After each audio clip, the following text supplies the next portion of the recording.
It's just a beautiful variety of any kind of life you want. We have trails, we have pasture, we have gardens, we have mountain views, we have river. It's really nice. Yeah, it's a piece of heaven. This piece of heaven off the beaten path is a farm in Wentworth, New Hampshire, home to one of the most interesting women I've ever met. I was Birgitte Wilms, and then I became Bridget Williams.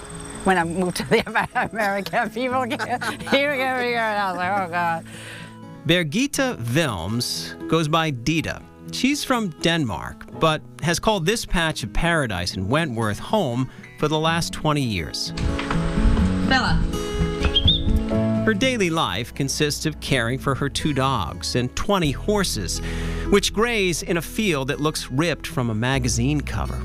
All of this, though, is only a chapter of her story, one that started thousands of miles from here, underwater.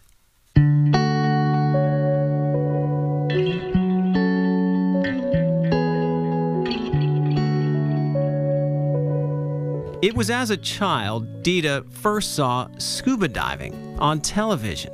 On Saturday nights, they would be playing the Jacques Cousteau, and that really sparked my imagination. So much so, Dita would forego a career in nursing, travel to California, and become immersed in the world of scuba. That was magic. That was total magic, beyond belief. And being on the reefs and experiencing the colors and the behaviors and being right there was fantastic, beyond belief. After getting married, Dita and her husband ran scuba tours, taking divers to exotic locations. Papua New Guinea several times, Indonesia, Galapagos, Cocos Islands, Vanuatu, all the great spots. And their main goal, taking photos of undersea life. It was true frontier, and a lot of times to some of the destination, we were part of the exploration. We were diving reefs nobody has ever dived on.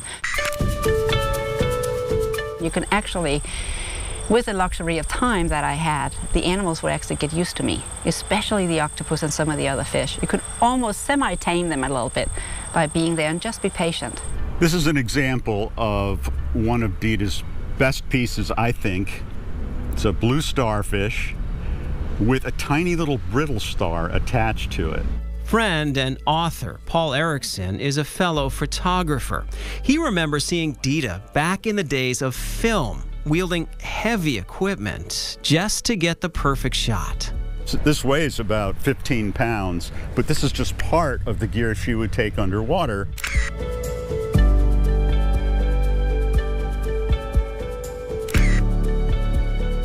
For 2 decades, Dita would take thousands of underwater photographs. She had a talent for it. Some of the fish that she has photographed are so outrageous that when people open one of her books, they can't believe this is real. Even with so many photos, Dita can remember each moment she encountered these amazing creatures. I had 10 pictures left, and I see this beautiful spiny seahorse on this piece of soft coral, so it's like, yeah, that's gonna look good. There's a chance you've seen her work. Many of her pictures were published in books and magazines. So many, she would lose track. I also was in Life magazine. I was actually standing in a local supermarket, and I said, oh, I wonder if I'm in here. And I was in here. I went into the Smithsonian, and it was hanging right there. I'm like, oh my goodness, that's my shark. No kidding. Yeah, so that one is a huge wall.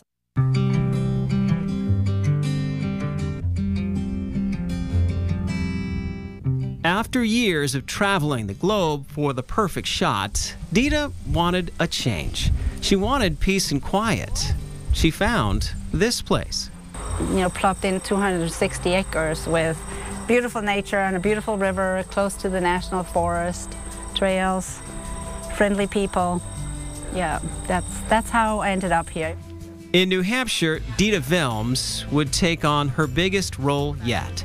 She adopted 2 girls, all while running her farm named Kokonini, which means seahorse, a nod to her 2 passions. You know, when you've been in the ocean as much as I have, you always will have a little bit of salt water running through your veins. It's just how it is. The ocean is always close, and I dive. I'm in the Solomon Islands, in the Red Sea, in Papua New Guinea every single day because I edit.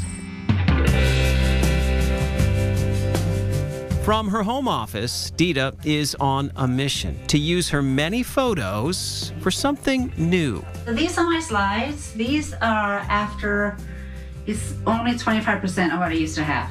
Dita is using part of this massive collection of photo slides to share with children. I hope they're inspired.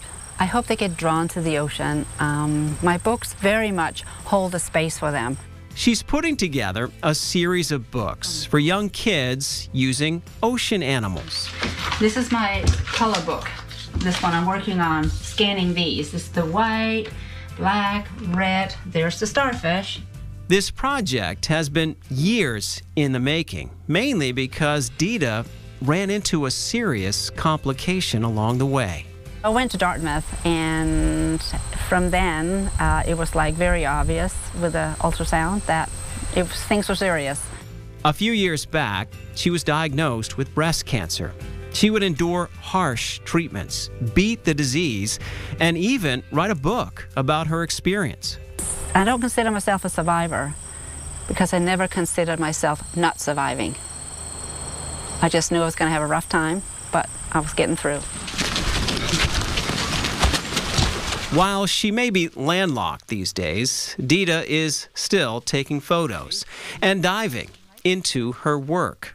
This is the one I'm starting with, an Ocean ABC alphabet book. Hoping her catalog of photos will take young people around the world one letter at a time. Just have them explore and be happy in the books.